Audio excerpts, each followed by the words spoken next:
Hey guys, Isaiah LeBron here, back again with another video. Today I am unveiling what a 21K a month done for you B2B Lead Generation agency looks like from the inside, and so you basically just can copy it for yourself and have a wonderful time scaling to 21K a month and beyond. So I just want to preface this by saying, guys, what we do as internet marketers, as entrepreneurs that mainly focus on marketing and sales for ourselves and for our clients, what we do is inherently boring, right? Of course, I think it's exciting. I think it's fun. You guys might think it's fun as well and exciting, but let's be honest here, guys. What we do here is very, very boring and bleak, but it gets the job done and the money is good as well, right? So, and I say that to say, as you can see here, we don't have any sexy systems or processes in place. We don't have any of that, right? We don't have none of that glitz and glamour. We just have the bare bones stuff that gets the job done because we don't need that stuff. All you need is a solution that can solve problems and a way of communicating your solution to potential clients and service them in a way where it's predictable, but not overly optimized, at least at an early stage, right? You don't want to over optimize for a business you don't really have. Even at 21K a month, obviously there is systems and processes in place in here. There has to be in order to to maintain that revenue level every single month and to service clients in a predictable way. But when you're scaling upwards to there, things are going to be chaotic, guys. Things are still chaotic at this stage. So I just want to say that. But this is literally how it looks like. I'm going to show you how we acquire clients, how we onboard those clients, what service delivery looks like, and the key hires that we have as well. Super simple. So first and foremost, we have two systems for acquisition. We have outbound systems and an inbound system. We actually have one outbound system. It's a highly targeted, high volume cold email system. And as you can see here, we test many different scripts and many different strategies at the same time. And that is the bulk of our calls. And I put a faucet here because really when you have a proven system, such as cold email, and you have systems and processes underpinning that to make sure it doesn't break, such as your deliverability is under control, you know how to write your scripts, you know how to test, you know how to write angles. When you have a system like that in place, you can effectively turn this faucet and throughput on and off whenever you don't need calls, right? So, for example, if your calendar is so booked and you can't really book any more calls, you can just turn this faucet off.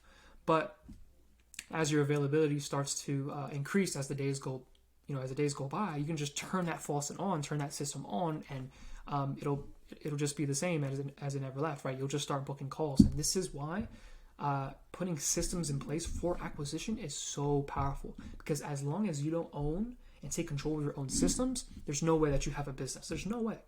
All right. I just want to preface that.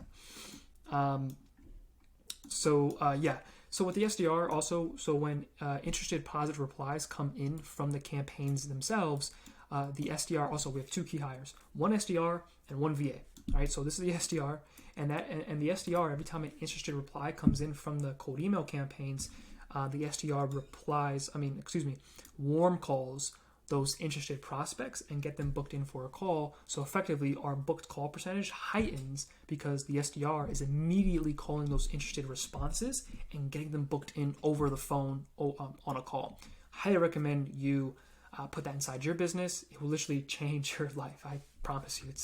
It's really, really a good thing to get prospects on the phone and get them booked in right away. Speed to lead, right? Also, the SDR manages interested prospects inside a spreadsheet like this, a CRM. Guys, literally what I'm showing you here, this whole process, at least for the outbound systems, and also how the SDR goes about managing the interested prospects and managing the 7 warm follow-ups, and how the VA sets up the tech infrastructure for clients and for ourselves. That's literally what we're doing for clients, right? So we have the same CRM for clients. The SDR is calling interested prospects in our clients' campaigns. So the SDR is warm calling in our inboxes, in our clients' inboxes as well. And typically, one SDR can service 4 to 6 clients maximum. After that, they're going to work a lot, and obviously you don't want that for your SDR. You want them to perform in an efficient manner. So effectively, this same process, we're really doing the same thing for clients. That's just the nature of B2B lead generation. So effectively, once we do sign a client, the VA sets up all the inboxes and purchases the domains, configures the DNS, configures the Google Workspace accounts, the users, sets up the inbox internally, and sets up the Instantly.ai cold email software. Obviously, we only need to do that once for us, but for clients, that's what the VA's doing for us, as the VA takes care of all the admin tasks that we shouldn't be doing, such as creating lead lists, finding contacts, even replying to prospects inside the inbox, because maybe the SDR is just warm calling in the client circumstance. That's how it would typically go. And also just menial admin tasks that we shouldn't be doing, right? So the only thing that I do nowadays is manage campaign metrics and manage client relationships. And so when I was in the thick of things, I had this daily work SOP that basically I followed to the T. And you can basically just copy this entire work SOP if you want. And in the afternoon, I just do my own admin tasks. Now, this is when I was running it by myself with no team members. But this is how I ran it when I was basically coming up with my Done For You agency. So that helped me a lot as well. I mean, I still have a daily work SOP. It's just different now. So anyways. So, and then we also have inbound systems. Now, these calls are way more warm, meaning we can usually, typically we close those clients on the first call, and those appointments come from LinkedIn, and we also have a referral program in place with our current clients. We don't really use this that much, but most of our inbound leads do come from LinkedIn for the Done For You business. So effectively, the same sales process happens whenever a cold prospect comes in from outbound and whenever a warm prospect comes in from into the sales process. It's the same exact system. It's just a little bit nuanced on how you actually approach the call, because with warm prospect, you don't really want to pressure them into anything because they don't need to be pressured, right? Because they already see the value in your solution, so you can kind of be more light on the call. But this is the sales process in the lead gen agency. So first we have the first discovery call. We're basically just asking questions. We're just probing the pain points and insights that we can leverage, and just basically fishing out what kind of problems we can solve so we can curate a solution around that, right? And of course, they're going to want to know what we do. Any case studies that we have, we go over that on that first discovery call. And then on that, towards the end of that discovery call, we then invite them to a second discovery call, basically showing them a bespoke growth plan, showing them how to get from where they're at now to where they want to go, and all the deliverables that are inside it, and also pricing, and also timelines as well. And typically on that second call, especially for warm prospects, we're closing the client on that second call. Now, for cold prospects, don't be surprised if you have a 3-call process, as you can see here. Because on that first discovery call, you just want to build rapport, ask your questions, get the insights, get the pain points, make sure they get their questions answered, invite them on that second call, present them the growth plan, the proposal, if you will, and typically they're going to have questions, maybe even some objections. If you can't handle those objections, more than likely you're going to go to a follow-up call, and on that follow-up call, you should sign that client. Okay, but for warm prospects, it's usually just 2 discovery calls. Excuse me, I actually should change this. A second call. This is the sales call, typically, especially for warm prospects, and then we close them on that second call for warm prospects. Sometimes cold prospects get signed on that second call, but typically they do run off on these follow-up calls, and then we sign them there, and then the onboarding system comes into place. Now, while this whole sales process is happening, we're also sending sales assets, and we're putting this on the back end in our Calendly, as you can see here.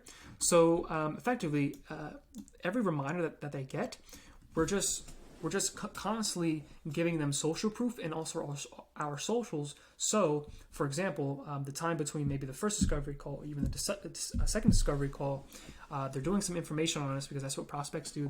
They do a lot of research on actually who they're going to buy from. So we're just helping them out and speeding up that process by giving them our sales assets throughout the whole sales process. So we can actually help them make a informed decision in investing with us and investing into our done for you services, right? So that's very, very important because, as people get into the market and offers start to saturate and more competitiveness is happening in the market, differentiation in the form of personal branding inside your agency is going to be a pivotal role inside your business in the next coming months, especially if you're running an SMMA or a done for you B2B lead gen agency. So keep that in mind. Have those sales assets in place. Have that marketing collateral so you can warm them up. So you can help with closing the prospect. Okay. So once we actually close that prospect, client signed, we then move on to the onboarding system. Now I'll make a separate video on the onboarding system because it is quite a behemoth. It's very simple, but there is a lot that goes into it just to make sure that, because guys, client relationships, client experience, and client results are the three most important things. And in the onboarding process, really client experience starts all the way, until, all the way actually, the first message they get or the first piece of content they get. But it really starts when we start engaging with them on a face-to-face basis through the sales process, right? That's when the selling starts to really begin, obviously, but that still carries on into the onboarding process. And the experience, again, it starts with the messaging and carries on to the entire process, and even after we even onboard them, right? We always want to have A-level client experience, because I can tell you guys right now, you can have subpar client results, but if your relationship with them is amazing, and if they're having a wonderful experience working with you, they're going to stay on. Okay, even if you have subpar results. But the funny thing is, if your client experience is shit, and if your client relationship is shit, but you have amazing results, they're still going to leave you. So keep that in mind. It's a crazy paradigm shift. So once they sign the contract, within 48 hours, we invite them to a onboarding welcome call, and then basically, long story short, we're just digging into their offer, confirming their total addressable markets, digging into their target market, knowing who their ICP is, presenting them the campaign strategy, getting their buy-in on that, creating the assets while the cold email system domains and users are warming up, because it takes 2 to 3 weeks. So in that 2 to 3 week time span, we're building their offer, right? We're building campaigns. We're getting on calls with them to show them these campaigns, show them the strategies, get their buy-in, making sure they're approving, the scripts and whatnot, making sure they're approving the sales assets that we created for them, making sure we get their approval on these things.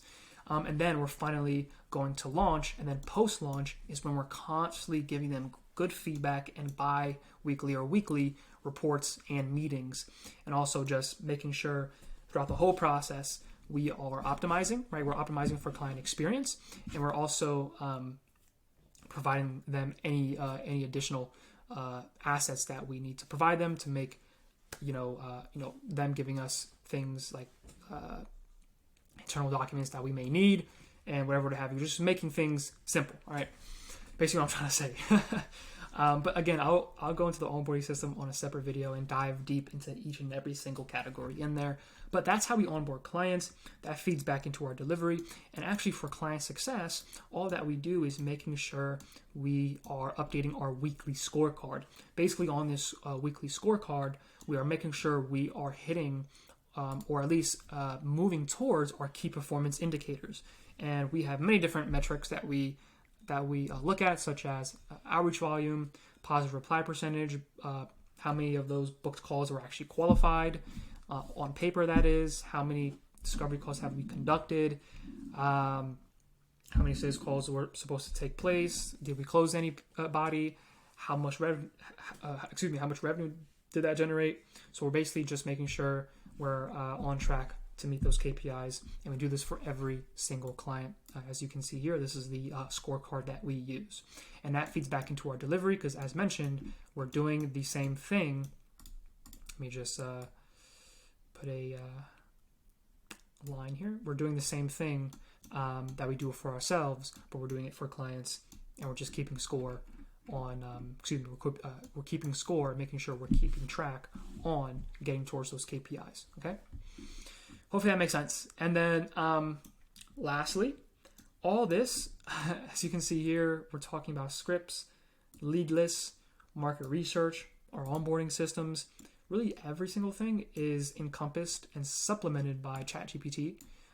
We use ChatGPT every day for our businesses, and so that's basically our entire business is underpinned by the help and supplementation of ChatGPT. I just wanted to mention that, but it's hard to give you examples because we literally use it in every scenario. So yeah, that is the unveiling of a 21K a month done for you B2B lead gen agency. Guys, if you do want help with this, DM me on Instagram. I'll give you a bespoke growth plan on how we'll take you from wherever you're at now to 10, 20, 30K a month with a done for you B2B lead generation agency. And so yeah, if you do want 2-to-1 mentorship on that, feel free to hit me up. If not, no worries. Keep watching my videos. Get to your first 10K a month. Then maybe you can come work with us. But other than that, hope you have a great day. Hope this was valuable, and I'll see you in the next one.